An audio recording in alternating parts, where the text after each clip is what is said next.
다 먹으시오. 남김없이 비우면 하루 50만 원을 주지. 저를 지금 잔반 처리기 취급하시는 건가요? 말 그대로야. 돈이 필요하면 먹어. 재벌 회장의 사육선언. 죽어가는 동생을 위해 그 굴욕을 삼켰습니다. 하지만 그 비참했던 식탁이 제 인생을 통째로 바꿔놓을 줄은 꿈에도 몰랐습니다. 이야기 시작 전에 저에게 큰 힘이 되어주는 구독과 좋아요 부탁드립니다. 새벽 4시. 알람 소리 없는 기상은 형벌에 가깝다. 습기로 눅눅해진 눈꺼풀을 밀어 올리면 어김없이 청파동에 찬 공기가 폐부로 스며든다. 세수도 하는 둥 마는 둥, 낡은 트럭에 몸을 싣고 시장으로 향하는 길. 비가 오나 눈이 오나 내 일상은 떡볶이 판 위에서 끓어오르는 빨간 고추장 물 같았다. 내 이름은 이영희, 28. 어머니에게 물려받은 건 지독한 가난과 귀신같이 간을 맞추는 투박한 손맛뿐이었다. 이영희 씨입니까? 미래그룹 강 회장님 비서실입니다. 그 전화가 걸려왔을 때 나는 떡볶이 판을 닫고 있었다. 사기꾼 치고는 너무 건조하고 보이스피싱 치고는 오만했던 목소리. 그 목소리가 나를 산 중턱의 거대한 성체로 불러들였다. 낡은 운동화와 대리석 바닥. 회장의 별장 대문 앞에 섰을 때 가장 먼저 눈에 들어온 건 내 신발이었다. 오른쪽 밑창이 덜렁거리는 찌든 기름때가 박힌 하얀 운동화. 1억은 좋게 넘을 것 같은 육중한 철제 대문 앞에서 내 처지는 딱 그 밑창만큼이나 위태로워 보였다. 응접실에서 마주한 강 회장은 내가 상상하던 재벌의 얼굴이 아니었다. 그는 부유함보다는 허기에 절여진 사람 같았다. 창백한 안색, 깊게 팬 눈가, 그리고 뼈만 남은 가느다란 손가락. 50대 중반이라기엔 너무 일찍 노을이 져버린 얼굴. 그가 입을 열었다. 목소리엔 감정의 습기가 전혀 없었다. 매일 밤 이곳으로 오게. 내가 저녁을 먹을 건데 당신은 내가 남긴 음식을 남김없이 치우면 돼. 치우다니요? 잔반 처리를 말씀하시는 건가요? 글자 그대로야. 내 식탁에 남은 걸 전부 먹어치워. 다 비우면 하루 50만 원을 주지. 심장이 덜컥 내려앉았다. 얼굴이 화끈거렸다. 이건 제안이 아니라 사육선언이었다. 나를 사람으로 보는 게 아니라 돈으로 부릴 수 있는 잔반 처리기 정도로 생각하는 게 분명했다. 하지만 내 머릿속엔 굴욕보다 먼저 1200만 원이라는 숫자가 박혔다. 심장 수술을 앞두고 중환자실에 누워있는 동생의 얼굴. 그 아이의 생명값이 고작 이 사람의 남은 음식 24일치였다. 하겠습니다. 기묘한 식탁. 식탁이 차려졌다. 최고급 안심 스테이크, 랍스터, 트러플 리조또. 1인분에 내 한 달 방세보다 비쌀 것 같은 요리들이 촛불 아래서 영롱하게 빛났다. 강 회장은 우아하게 칼을 들었다. 그리고 고기 한 점을 잘라 입에 넣었다. 느리게 씹던 그는 무심하게 포크를 내려놓았다. 냅킨으로 입술을 닦고는 그대로 일어섰다. 다 드시오. 그가 나간 식당. 나 홀로 남겨진 호화로운 식탁. 나는 비참함을 억누르며 리조또를 한 입 떠넣었다. 그런데 혀끝에 닿는 맛이 이상했다. 트러플 그리고 표고버섯? 내가 환장하는 버섯의 조합이었다. 설마 하며 스테이크를 잘랐다. 속까지 바짝 익은 웰던. 나는 피 냄새가 싫어 고기는 무조건 웰던만 먹는다. 랍스터는 마늘 버터 향이 진동했고 샐러드 드레싱에선 생경하게도 깻잎 향이 났다. 소스에 깻잎을 갈아 넣는 건 돌아가신 엄마와 나만 아는 비법이었다. 이걸 당신이 어떻게 알아? 우연이라기엔 지나치게 정교했다. 마치 내 취향을 해부해서 옮겨놓은 듯한 식탁. 배가 터질 것 같았지만 멈출 수 없었다. 굴욕적인 잔반 처리라고 생각했는데 이건 마치 누군가 나를 위해 정성껏 차려준 완벽한 만찬 같았으니까. 빈 그릇을 확인한 비서가 봉투를 내밀었다. 빳빳한 50만 원. 별장을 나서는 길, 등 뒤로 서늘한 밤바람이 불었다. 강 회장은 왜 나를 불렀을까? 왜 그는 내가 가장 좋아하는 맛을, 내가 가장 그리워하는 그 향기를 알고 있는 걸까? 손에 쥔 돈봉투보다 입안에 남은 깻잎 향이 더 무겁게 느껴지는 밤이었다.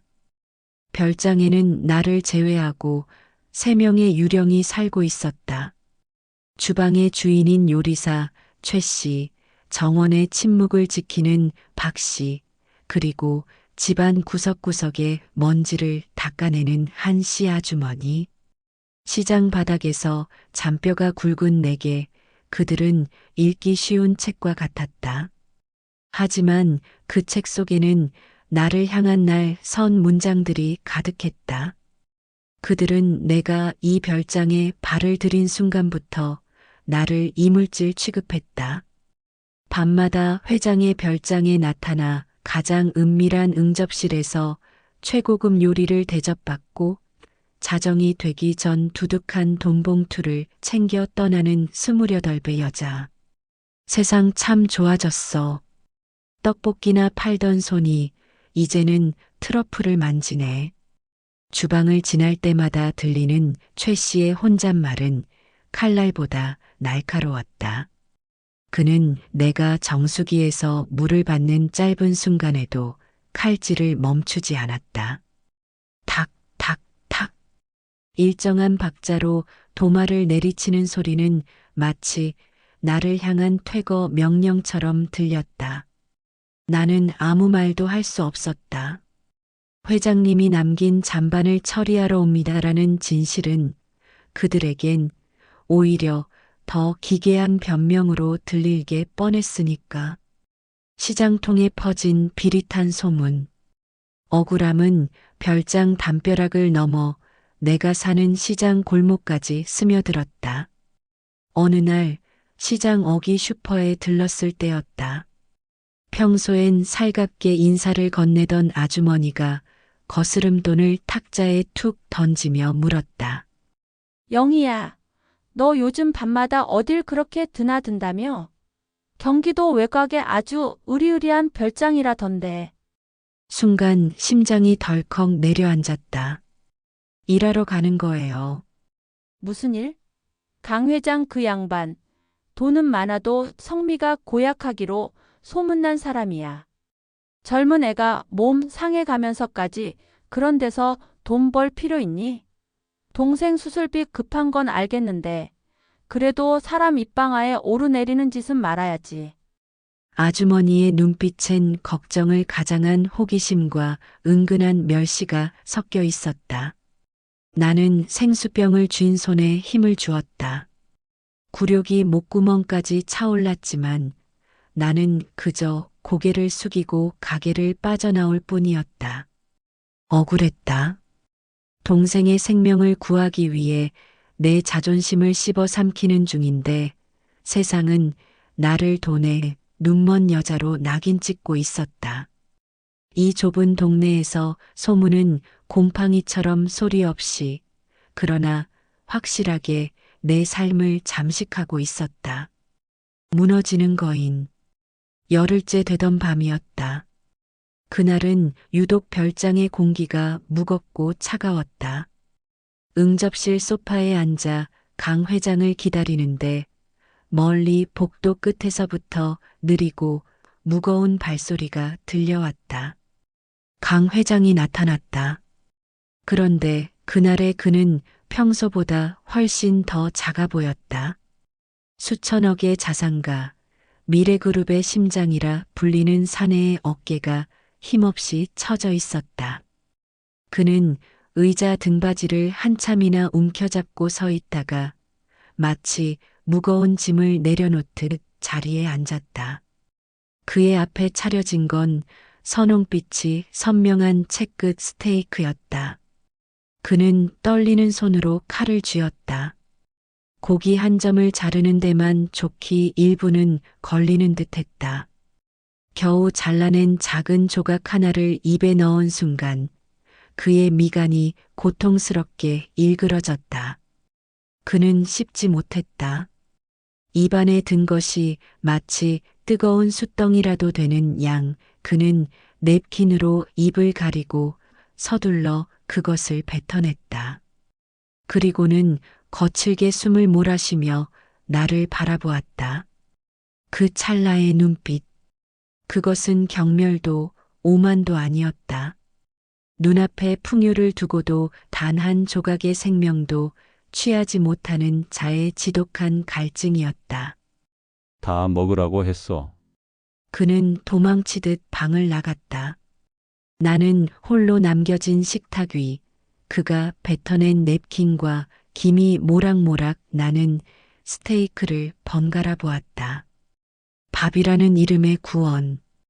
궁금증을 참지 못한 나는 결국 비서를 가로막았다. 그는 처음엔 곤란한 표정을 지었지만 내 절박한 눈빛에 결국 별장 뒤편 어두운 복도 끝으로 나를 데려갔다. 회장님은 거식증입니다. 그것도 아주 심각한 상태죠. 비서의 목소리는 낮고 가라앉아 있었다. 수년 전부터 음식을 삼키지 못하셨습니다. 국내외 내로라 하는 의사들을 다 찾아갔지만 소용없었죠. 이건 마음의 병이니까요. 회장님은 남들이 보는 앞에서는 식사하는 척 하셔야 합니다. 그래야 그룹이 흔들리지 않으니까요. 그래서 저를 맞습니다. 누군가 맞은편에서 아주 맛있게 허겁지겁 음식을 비워내는 모습. 그 활기를 곁에 두면 혹시라도 식욕이 돌아올까 싶어 시작한 일입니다. 당신이 좋아하는 음식들로만 식단을 짠 것도 그 때문입니다. 그래야 당신이 가장 행복하게 먹을 테니까요. 머리를 한 대 엇맞은 기분이었다. 내가 굴욕이라고 느꼈던 그 식탁은 사실 죽어가는 남자가 내미는 간절한 생존의 밧줄이었다. 그는 내가 먹는 모습을 보며 자신이 살아있음을 대리 체험하고 있었던 것이다. 나는 다시 응접실로 돌아가 빈 식탁을 보았다. 화려한 샹들리에 아래 주인 없는 식탁은 더 이상 화려해 보이지 않았다.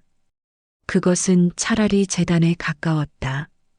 한 남자의 고독과 허기를 제물로 바쳐놓은 쓸쓸한 재단.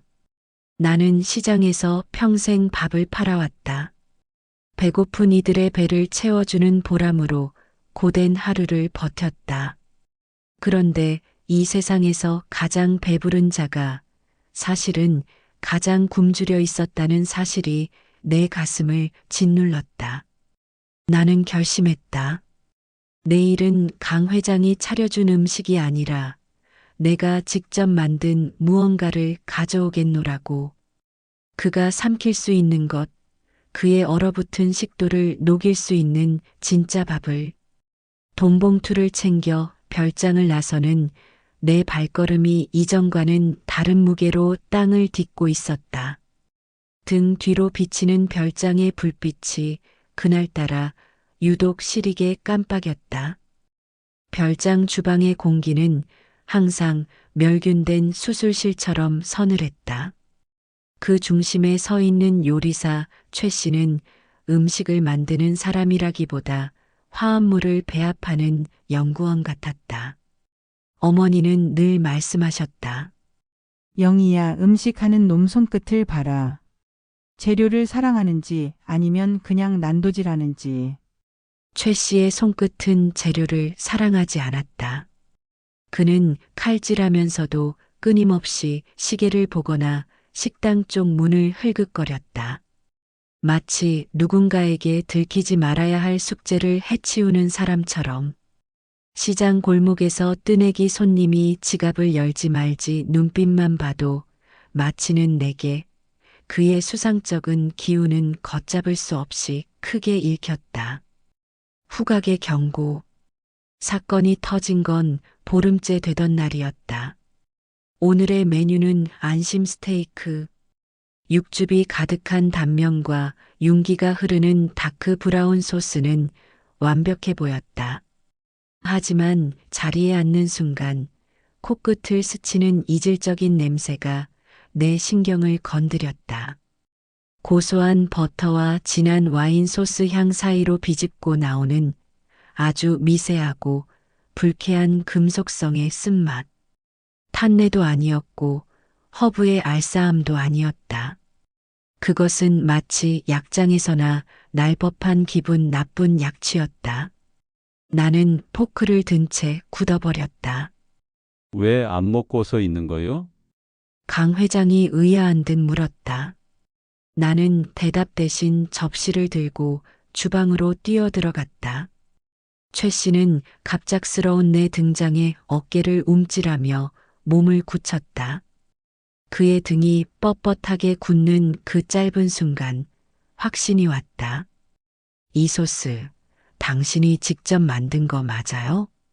무슨 무례한 짓입니까? 당장 나가세요! 최 씨가 소리를 질렀지만 나는 물러서지 않았다. 냉장고 문을 거칠게 열어젖혔다.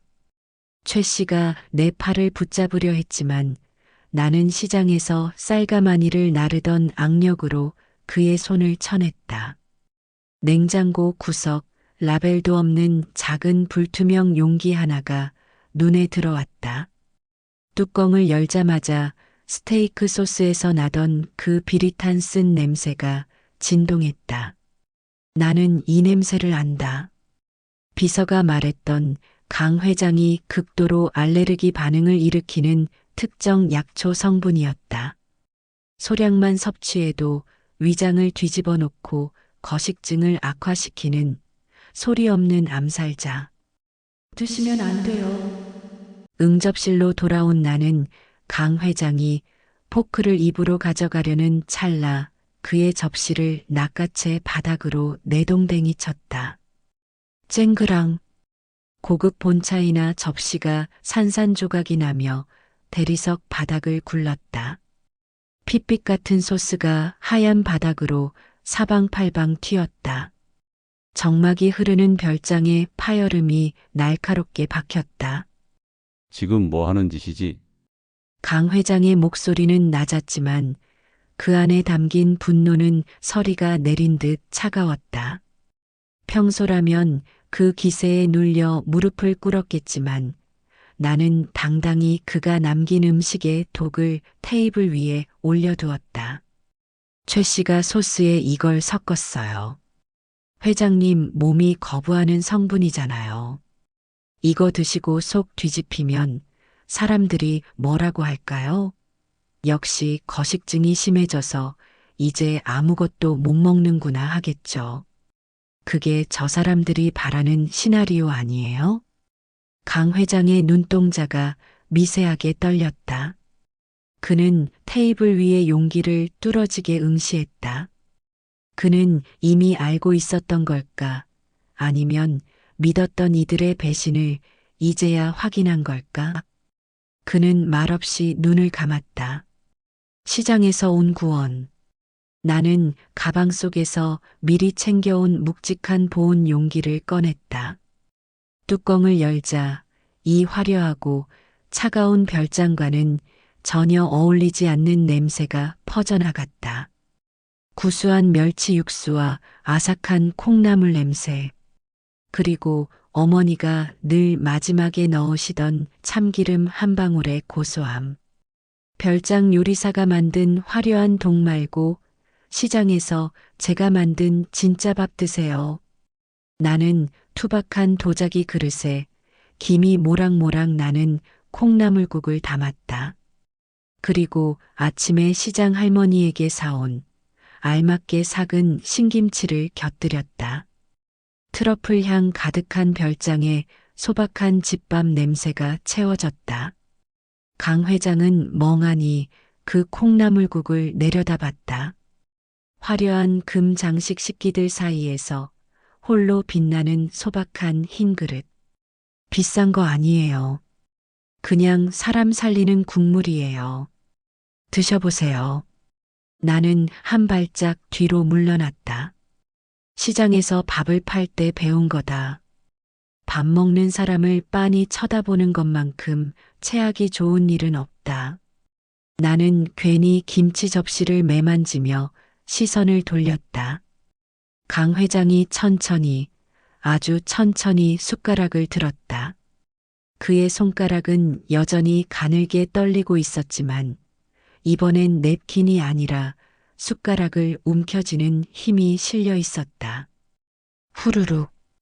정적을 깨고 국물 넘기는 소리가 들렸다. 그 소리는 이 거대한 별장에서 들려온 어떤 소리보다도 생생한 살아있음의 신호였다. 강 회장의 숟가락이 멈췄다. 아니, 멈춘 게 아니라 그릇 바닥을 긁는 소리가 들렸다. 달그락. 한 모금, 두 모금. 그의 목을대가 생전 처음 보는 기계의 부속품처럼 규칙적으로 움직였다.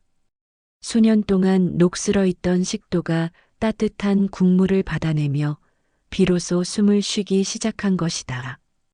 그의 입가에 아주 희미한 경련이 일었다. 비웃음도 조소도 아니었다. 10년 넘게 얼어붙어 있던 감각이 녹아내릴 때 피어나는 아주 소박하고도 서글픈 미소였다. 시장통에서 5,000원짜리 국밥을 팔 때나 보던 그 만족스러운 표정을 수천억 자산가의 얼굴에서 보게 될 줄은 몰랐다. 가슴 한구석이 화탓해졌다. 내가 저 사람을 살렸구나. 그 벅찬 확신이 내 몸을 감싸던 찰나 별장의 정적을 깨고 거친 금소금이 들려왔다. 하이에나들의 식사 시간. 쾅! 노크도 없이 응접실 문이 박살날 듯 열렸다. 4명의 남녀가 들이닥쳤다. 제일 앞장선 남자는 기름기가 흐르는 골프 점퍼 차림에 핏대가 선 얼굴을 하고 있었다.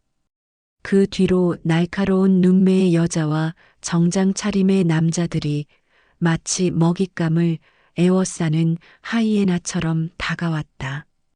그들의 눈은 하나같이 똑같았다. 이미 결론을 내려놓고 그 결론에 현실을 끼워 맞추려는 자들의 오만함. 이 여자입니까? 감히 우리 회장님 식탁에 손을 댄 게! 팔짱을 낀 채 소리를 지르는 여자는 강 회장의 사촌 여동생 강미숙이었다. 그녀의 눈은 바닥에 흩어진 스테이크 조각과 깨진 접시를 훑더니 곧바로 나를 향해 동리를 드러냈다. 이것 봐! 오빠! 이 천박한 여자가 지금 무슨 짓을 한 거야? 접시를 깨고 정체불명의 냄비를 들이밀고 이거 독살 시도 아니야? 당장 경찰 불러! 독살. 그 단어가 차가운 식당 공기를 갈기갈기 찢어놓았다. 내가 든 콩나물국 냄비는 순식간에 살인 도구가 되었고 나는 졸지의 재산을 노리고 잠입한 암살자가 되어 있었다. 억울했다. 아니, 억울하다는 말로는 부족했다. 동생의 목숨줄을 쥐고 하루하루 버티는 내 삶을 저들은 한낱 가십거리로 소모하며 짓밟고 있었다. 진심이 오해받는 순간의 비참함은 시장 바닥의 구정물보다 더 비릿했다. 강 회장이 식탁 모서리를 잡고 간신히 몸을 일으켰다. 비틀거리는 그의 모습에 친척들의 기세는 더욱 등등해졌다. 회장이 정말 끝났구나 하는 확신이 그들의 눈광에 서렸다. 저 독살 안 했습니다. 내 목소리가 떨리지 않게 입술을 꽉 깨물었다. 강미숙이 코웃음을 치며 다가왔다. 증거가 이렇게 명백한데 어디서 발뺌이야? 이 바닥에 굴러다니는 게 독이 아니면 뭔데? 그건 요리사 최 씨가 넣은 약이에요. 나는 테이블 위에 증거물인 작은 용기를 탁 소리나게 내려놓았다. 최 씨 냉장고 구석에 숨겨져 있던 겁니다. 회장님이 못 드시는 성분, 그거 소스에 섞는 거 내가 봤어요. 내가 접시를 안 깼으면 회장님은 지금 응급실에 실려갔을 거라고요. 그 순간 강미숙의 얼굴이 미세하게 경직됐다. 아주 찰나였다. 하지만 시장에서 수만 명의 손님을 상대하며 거짓말하는 눈동자를 골라내던 내 감각은 놓치지 않았다. 그녀의 눈에 서린 건 놀람이 아니라 당혹감이었다. 들키지 말아야 할 설계가 들통났을 때의 그 비겁한 흔들림. 무슨 어디서 그런 말도 안 되는 소설을 써? 얘, 당장 경찰에 신고해! 강미숙의 비명 섞인 명령에 젊은 남자가 핸드폰을 꺼내 들었다. 그 위협적인 움직임 앞에서 나는 강 회장을 보았다. 그는 나를 보고 있었다. 분노로 이성을 잃은 친척들 사이에서 오직 그만이 나를 온전한 인간으로 보고 있었다. 콩나물국 한 모금에 묻어났던 그 작은 웃음이 그의 눈동자에 여전히 잔상처럼 남아 있었다. 평생 자기 편 하나 없이 살아온 거물이 처음으로 방패가 되어준 작은 여자를 발견한 눈빛이었다. 나는 냄비 손잡이를 꽉 쥐었다. 무서웠다. 당장이라도 경찰이 들이닥쳐 나를 끌고 갈지도 모른다는 공포가 밀려왔다. 하지만 물러설 자리가 없었다. 내 뒤엔 아픈 동생이 있었고 내 앞엔 이제 막 밥 한 술을 뜬 가엾은 남자가 있었다. 신고하세요. 저도 경찰 가서 최 씨 냉장고랑 소스 성분 다 조사해달라고 할 테니까. 내 단호한 말에 핸드폰을 든 남자의 손이 허공에서 멈췄다. 폭풍 전야의 정적 속에서 나는 비로소 깨달았다. 이 화려한 별장의 진짜 주인은 재산이 많은 강 회장도 목소리 큰 친척들도 아니었다. 지금 이 순간 진실의 냄새를 맡고 있는 나였다. 응접실의 온도는 영하로 떨어진 듯 차가웠다. 강미숙을 필두로 한 친척들은 마치 전리품을 챙기러 온 승전국 군대처럼 당당했다. 그들에게 나는 이 별장의 미관을 해치는 천박한 얼룩이자 제거해야 할 성가신 목격자일 뿐이었다. 이 여자가 하는 말 들었지? 요리사를 모함하는 것도 모자라 이제는 우리까지 엮으려 드네. 강미숙이 한 걸음 다가와 나를 훑어내렸다. 그녀에게서 풍기는 진한 향수 냄새가 콩나물국의 구수한 향기를 덮으려 발버둥 쳤다. 얘, 너 떡볶이 팔아서 동생 병원비 된다며? 그 간절함은 알겠는데 선은 넘지 말았어야지. 감히 여기가 어디라고 사기를 쳐. 내가 들고 온 그 비릿한 국물에 무슨 가루를 섞었을지 우리가 어떻게 알아? 그녀의 말 한마디 한마디가 비수가 되어 꽂혔다. 내 삶의 궤적을 사기로 치부하는 그 오만함에 손끝이 떨렸다. 하지만 나는 냄비를 내려놓지 않았다. 아니, 오히려 냄비 손잡이를 부서져라 움켜쥐었다. 벼랑 끝에서의 반격. 비릿한 국물이요? 나는 떨리는 목소리를 가다듬고 정면으로 그녀를 응시했다. 이건 당신들이 한 번도 진심으로 대접해 본 적 없는 밥이에요. 당신들은 회장님이 쓰러지길 기다리며 화려한 독을 차렸지만 나는 회장님이 한 술이라도 뜨길 바라며 이 국물을 끓였다고요. 나는 테이블 위에 약병을 집어들어 강미숙의 코앞에 들이밀었다. 경찰 부르세요. 하지만 경찰이 오기 전에 알아두셔야 할 게 있어요. 시장 사람들은요, 냄새로 고기가 상했는지 안 상했는지만 아는 게 아니에요. 사람 마음이 썩었는지 안 썩었는지도 기가 막히게 잘 알거든요. 내 서늘한 일갈에 응접실에 정적이 흘렀다. 당황한 강미숙이 뒤에 선 젊은 남자에게 눈짓했다. 뭐해? 당장 이 여자 끌어내지 않고!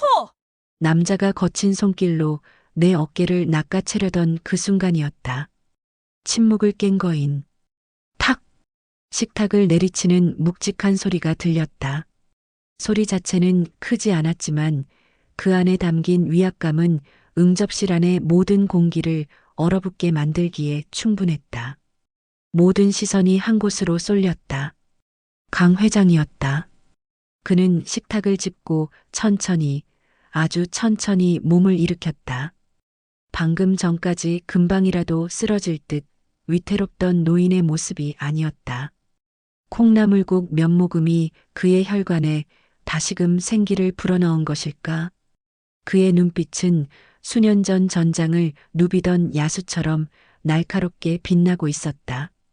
그 손 치워. 강 회장의 목소리는 낮았지만 지진처럼 웅장했다. 내 어깨를 잡으려던 남자의 손이 허공에서 딱딱하게 굳었다. 오빠, 지금 이 여자가 조용히 해.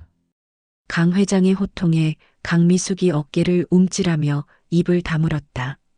그는 떨리는 손으로 식탁 위에 놓인 숟가락을 다시 집어들었다.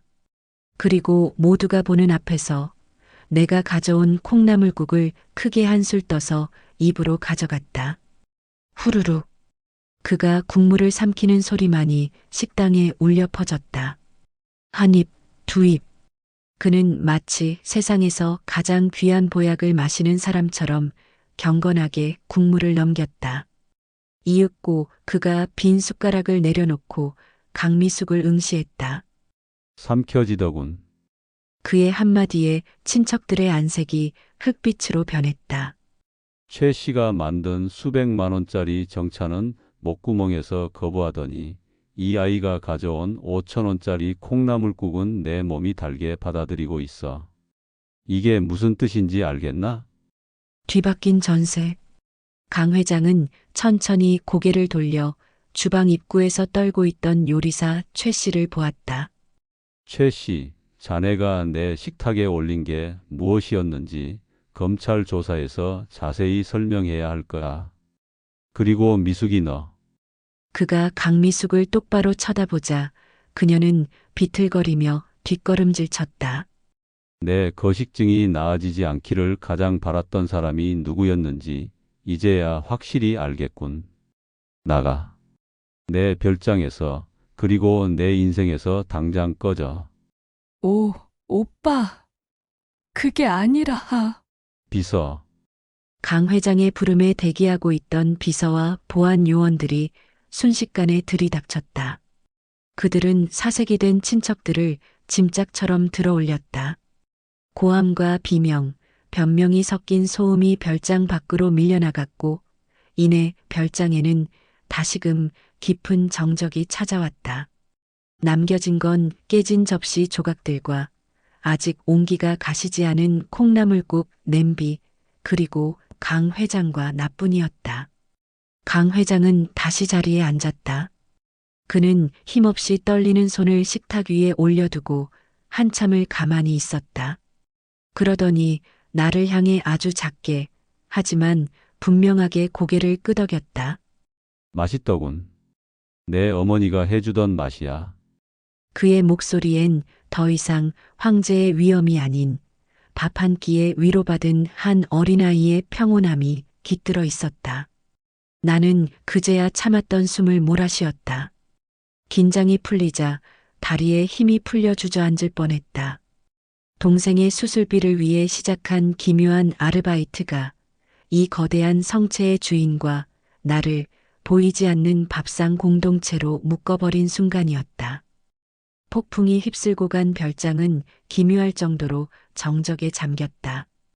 수갑을 찬 채 비명을 지르던 강미숙과 사색이 되어 끌려나간 요리사 최 씨의 소음이 썰물처럼 빠져나간 자리에는 비릿한 욕망의 찌꺼기 대신 차가운 정막만이 감돌았다. 한꺼번에 많은 사람이 빠져나간 공간은 평소보다 훨씬 넓고 휑하게 느껴졌다. 나는 응접실 소파 깊숙이 몸을 묻었다. 버티고 서 있을 때는 몰랐는데 긴장이 풀리자 뼈마디가 마디마디 녹아내리는 기분이었다. 무릎 위에 올린 손이 내 의지와 상관없이 가늘게 떨리고 있었다. 시장 골목에서 억척스럽게 버텨온 세월도 오늘 밤 마주한 거대한 음모와 배신의 파도 앞에서는 속절없이 흔들리고 있었다. 맞은편에 앉은 강 회장은 아무 말이 없었다. 그는 정원을 비추는 가로등의 창백한 불빛을 응시하며 아주 먼 시간 너머를 여행하는 사람처럼 보였다. 그의 옆모습은 제게의 거물이라기보다 평생을 추위에 떨다 이제 막 작은 온기를 발견한 노인의 그것과 닮아 있었다. 침묵을 깬 것은 강 회장의 낮은 목소리였다. 이영희 씨 어머니 청파동에서 고향 식당 하셨지? 그 한마디에 내 심장이 덜컥 내려앉았다. 청파동. 우리 엄마. 그 이름은 내게 가장 아픈 손가락이자 내가 이 모진 세상을 버티게 하는 뿌리였다. 어떻게 우리 엄마를 아세요? 강 회장이 천천히 고개를 돌려 나를 보았다. 차갑고 건조하기만 했던 그의 눈동자가 처음으로 일렁이고 있었다. 30년 전이었어. 지금의 나를 상상할 수도 없던 시절이지. 부모도 연줄도 없이 무작정 상경에 꿈 하나로 버티다 사흘을 굶고 쓰러지기 직전에 들어간 곳이 그 식당이었어. 청파동 뒷골목의 작고 허름한 백반집. 그는 잠시 말을 멈추고 30년 전의 냄새를 맡는 듯 코끝을 찡긋거렸다. 돈이 없다고 했지. 성공하면 꼭 갚겠다고 지금 생각하면 참 염치 없는 소리를 내뱉었어. 그런데 당신 어머니는 묻지도 따지지도 않고 밥 한 상을 차려주더군. 모락모락 김이 나는 된장찌개에 갓 지은 하얀 쌀밥. 그리고 고등어 자반 한 토막. 나는 입술을 꽉 깨물었다. 눈시울이 뜨거워졌다. 우리 엄마 원래 그런 분이었어요. 배고픈 사람은 일단 먹이고 봐야 한다고 사람 입에 거미줄 치게 하는 건 죄 짓는 거라고 늘 말씀하셨죠. 그날 얻어먹은 그 된장찌개가 내 평생 먹어본 음식 중 가장 따뜻했어. 그 온기 덕분에 나는 포기하지 않고 여기까지 올 수 있었던 거야. 강 회장의 고백은 계속되었다. 그는 성공한 뒤 어머니의 식당을 다시 찾았지만 이미 가게는 사라지고 어머니는 세상을 떠난 뒤였다고 했다. 그리고 수소문 끝에 남겨진 딸인 내가 시장에서 동생의 병원비를 대기 위해 고군분투하고 있다는 사실을 알게 된 것이었다. 석 달을 지켜봤어. 당신이 시장에서 사람들을 어떻게 대하는지, 얼마나 자존심이 세고 올고든지. 그냥 돈을 내밀면 당신 성격에 절대로 받지 않을 거라는 걸 알았지. 머릿속에서 모든 조각이 맞춰지기 시작했다. 첫날의 그 오만했던 태도, 먹다 남긴 걸 다 치워라라던 그 모욕적인 명령, 그리고 다 못 먹으면 돈은 없다던 그 독설들. 그것은 빌런의 갑질이 아니라 자존심 강한 나에게 정당한 일당으로서 거액의 수술비를 건네기 위한 그의 고독하고 서툰 배려였다. 내가 좋아하는 메뉴들로만 가득했던 식탁. 그것은 석 달 동안 나를 관찰하며 그가 기록한 가장 은밀하고 정성스러운 보온의 목록이었다. 그는 자기가 못 먹는 음식을 보며 대리 만족한 게 아니었다. 엄마에게 진 빚을 딸이 가장 좋아하는 음식을 마음껏 먹게 함으로써 갚으려 했던 것이다. 밥 한 그릇의 무게. 왜 진작 말씀 안 하셨어요? 처음부터 솔직하게 도와주겠다고 하셨으면 좋았잖아요. 내 물음에 강 회장이 아주 작게, 정말 미세하게 입꼬리를 올렸다. 평생을 전쟁터 같은 비즈니스 현장에서 살아온 그에게 미소는 낯선 근육의 움직임 같았다. 은혜는 어머니께 입었는데 갚는 건 딸에게 하고 있으니 내심 부끄러웠어. 이 늙은이의 못난 자존심이었지. 부끄럽다는 말. 대한민국을 움직이는 거물의 입에서 나온 그 소박한 단어가 내 가슴에 남아있던 마지막 원망의 앙금을 깨끗이 씻어내렸다. 나는 무릎 위에 올려놓은 내 손을 보았다. 언제 멈췄는지도 모르게 손의 떨림이 사라져 있었다. 30년 전 엄마가 내준 투박한 된장찌개 한 그릇이 시간을 건너 계급의 벽을 넘어 마침내 내게 닿았다. 밥은 단순히 배를 채우는 것이 아니었다. 그것은 사람과 사람을 잇는 가장 단단한 생명줄이자 세대를 넘어 이어지는 가장 따뜻한 약속이었다. 회장님, 나는 고개를 들어 그를 보았다. 내일은 콩나물국 말고 된장찌개 끓여올게요. 엄마 방식대로 멸치 육수 진하게 내서요. 강 회장의 눈가에 맺힌 가로등 불빛이 별처럼 반짝였다. 그는 대답 대신 천천히 고개를 끄덕였다. 그 밤 별장의 공기는 더 이상 시리도록 차갑지 않았다. 응접실 구석구석 30년 전 청파동 골목에서 나던 구수한 된장 냄새와 사람 사는 냄새가 환상처럼 번지고 있었다. 나는 처음으로 이 별장의 주인이 누리는 공기가 아닌 내가 장사하던 시장통의 따뜻한 공기를 느끼며 깊은 숨을 내뱉었다. 모든 악의 고리가 끊어지고 평화가 찾아왔다고 믿었다. 강미숙의 탐욕스러운 고함도 요리사 최 씨의 서늘한 칼질 소리도 사라진 별장은 비로소 안온한 집이 되어갔다. 나는 매일 새벽 청파동 시장의 가장 활기찬 기운을 골라 담았다. 속이 꽉 찬 애호박, 단단하고 뽀얀 두부, 그리고 쿰쿰하지만 정겨운 된장. 강 회장은 내가 차려낸 그 소박한 밥상 위에서 조금씩, 아주 조금씩 생의 빛을 되찾고 있었다. 밥이 보약이다. 어머니의 그 투박한 진리가 강 회장의 창백한 뺨에 핏기를 돌게 했고 푹 꺼졌던 눈가에 생기를 채웠다. 그렇게 2주가 지났다. 그날 아침 나는 시장에서 가장 단단하고 매끄러운 무 하나를 골라 쥐었다. 흙 묻은 무의 단단한 촉감을 느끼며 오늘 저녁엔 시원한 소고기 무국을 끓여야겠다고 생각하던 찰나 핸드폰이 날카로운 비명처럼 울렸다. 강 회장님이 본사 집무실에서 쓰러지셨습니다. 지금 응급실입니다. 손에 들려있던 무가 싱크대 바닥으로 둔탁하게 떨어졌다. 쿵! 묵직한 소음이 고요한 주방을 때렸지만 내 귀에는 아무 소리도 들리지 않았다. 회복되고 있다고 믿었던 안도감이 순식간에 공포로 뒤바뀌었다. 하얀 방, 멈춰버린 시간. 택시 안에서 창밖을 보았지만 풍경은 그저 일그러진 색의 덩어리일 뿐이었다. 병원에 도착하자 비서 김재원이 나를 맞았다. 언제나 칼 같던 그의 넥타이가 삐딱하게 풀려 있었다. 그 흐트러진 매듭 하나가 상황의 긴박함을 대신 말해주고 있었다. 영양 부족에 과로가 겹쳤습니다. 하지만 더 큰 문제는 김재원이 병실 문 앞에서 걸음을 멈추고 낮은 목소리로 덧붙였다. 의사 말로는 살고자 하는 의지가 보이지 않는답니다. 몸은 준비가 됐는데 마음이 문을 닫아버렸다고요.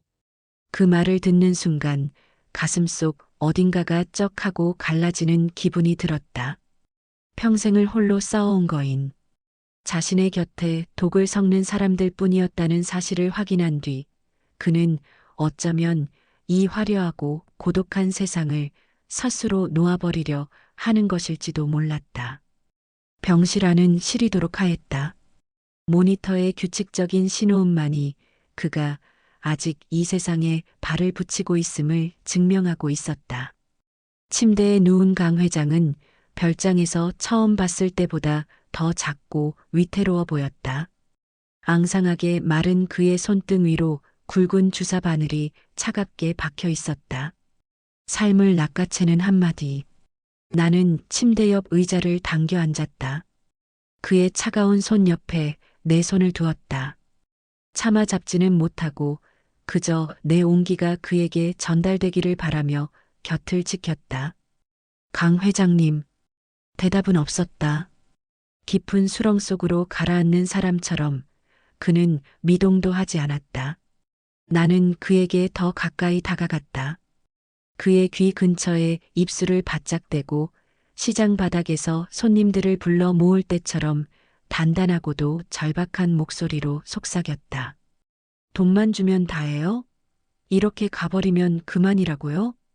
여전히 정적뿐이었다. 나는 더 큰 소리로 가슴 밑바닥에서 끓어오르는 울분을 담아 외쳤다. 나랑 시장 가서 순대국밥 먹기로 했잖아요. 내가 시장에서 제일 맛있는 집자리 맡아놓는다고 했단 말이에요. 얼른 일어나요. 국밥 다 식는다고요. 목이 메어왔다. 울지 않으려 했지만 뜨거운 것이 눈가를 적셨다.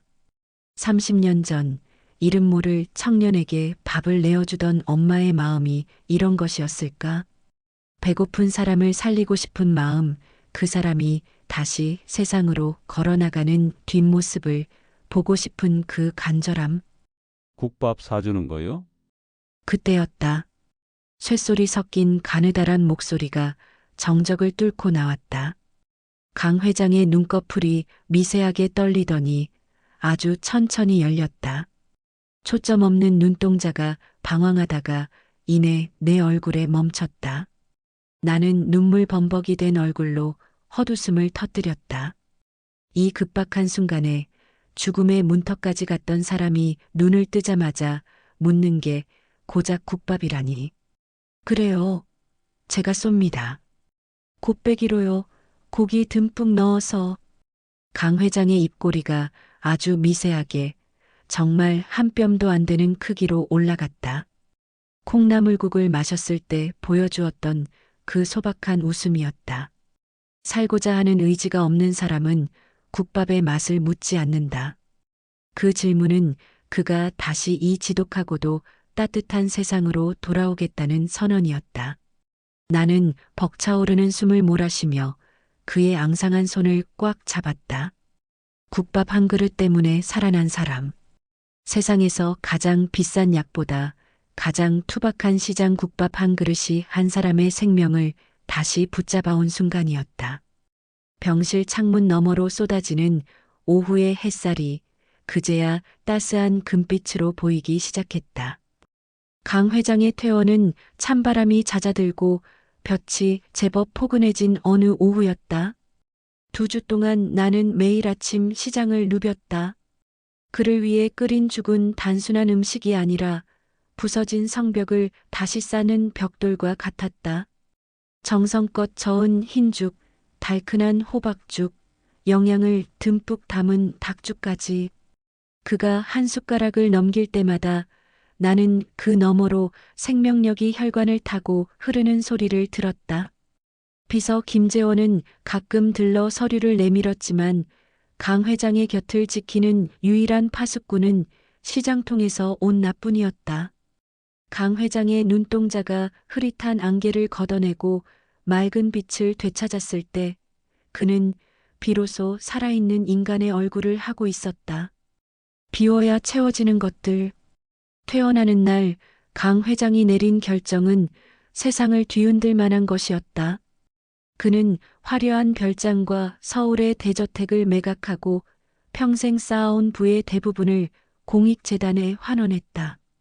사람들은 미쳤다고 수군댔지만 나는 그가 주차장에서 김재원에게 건넨 짧은 지시를 듣고 직감했다. 청파동으로 갑시다. 내가 찍어둔 그 작은 집으로. 30년 전 굶주림에 허덕이던 청년이 밥 한 그릇을 얻어먹고 생명을 구했던 그 골목. 그는 화려한 왕관을 내려놓고 자신이 가장 인간답게 대우받았던 그 시작점으로 돌아왔다. 이삿짐은 포터 트럭 한 대가 전부였다. 옷 몇 벌과 낡은 책 몇 권. 비워진 짐만큼 그의 어깨는 전보다 훨씬 가볍고 단단해 보였다. 시장통에 컵 쏟는 아저씨. 다음 날 아침 내 떡볶이 포장마차 천막을 걷어올릴 때였다. 골목 끝에서 낡은 회색 추리닝에 남색 점퍼를 걸친 노신사 하나가 걸어오고 있었다.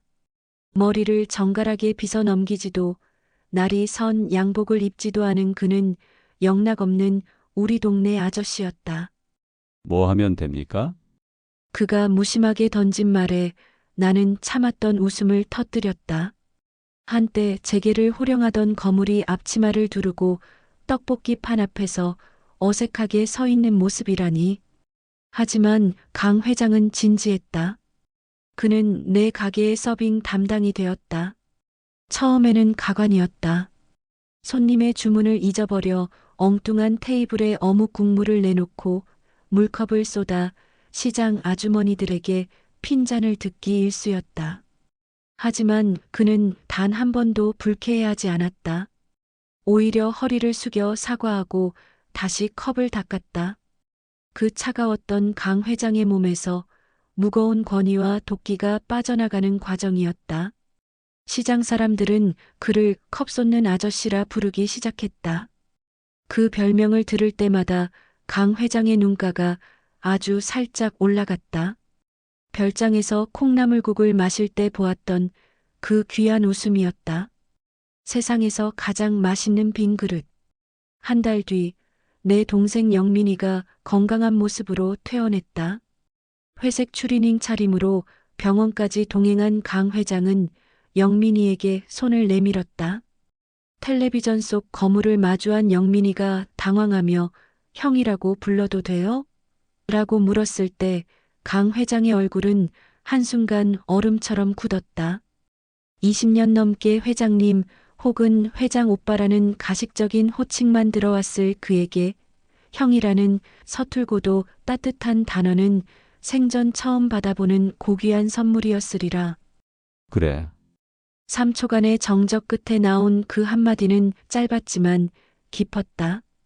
피 한 방울 섞이지 않은 세 사람이 하나의 식구로 묶이는 성스러운 선언이었다. 그날 저녁 우리는 단골 국밥집에 마주 앉았다. 팔꿈치가 서로 부딪힐 만큼 좁은 탁자, 김이 모락모락 나는 투박한 국밥, 그리고 옆자리 아저씨들의 걸걸한 육성. 별장의 정막과는 정반대의 소란함 속에서 강 회장은 숟가락을 들었다. 그는 먹었다. 한 입을 겨우 삼키던 거식증 환자가 아니었다. 뚝배기 바닥을 긁는 소리가 날 정도로 그는 국물 한 방울 남기지 않고 그릇을 비웠다. 그 깨끗한 빈 그릇은 그가 이 세상에 완전히 복귀했음을 알리는 훈장 같았다. 형 맛있어요. 영민이가 입가에 국물을 묻힌 채 물었다. 강 회장이 아이처럼 맑아진 눈으로 영민이를 보며 대답했다. 맛있다. 정말 맛있다. 그 맛있다는 말은 30년 전 청파동 골목에서 시작되어 화려한 감옥 같은 별장을 지나 죽음의 문턱이었던 병원을 돌아 마침내 이곳 식탁까지 도착한 인생의 답안지였다. 나는 뜨거운 국밥 한 술을 입에 넣었다. 돈보다 귀한 것, 명예보다 소중한 것이 무엇인지 이제야 알 것 같았다. 나를 믿어주는 사람, 나를 위해 밥을 지어주는 사람, 그리고 내 옆에서 기꺼이 함께 숟가락을 들어주는 사람. 함께 밥을 먹는다는 것. 그것만으로도 인생은 충분히 살만한 가치가 있다는 것을 나는 청파동의 시끄러운 국밥집에서 그와 함께 깨닫고 있었다. 오늘 준비한 이야기는 여기까지입니다. 느끼신 점이나 하고 싶은 말씀을 댓글로 남겨주세요. 여러분의 믿기 어려운 사연, 나누고 싶은 사연도 환영합니다. 언제든 댓글로 알려주세요. 오늘도 건강하고 행복한 하루 보내세요.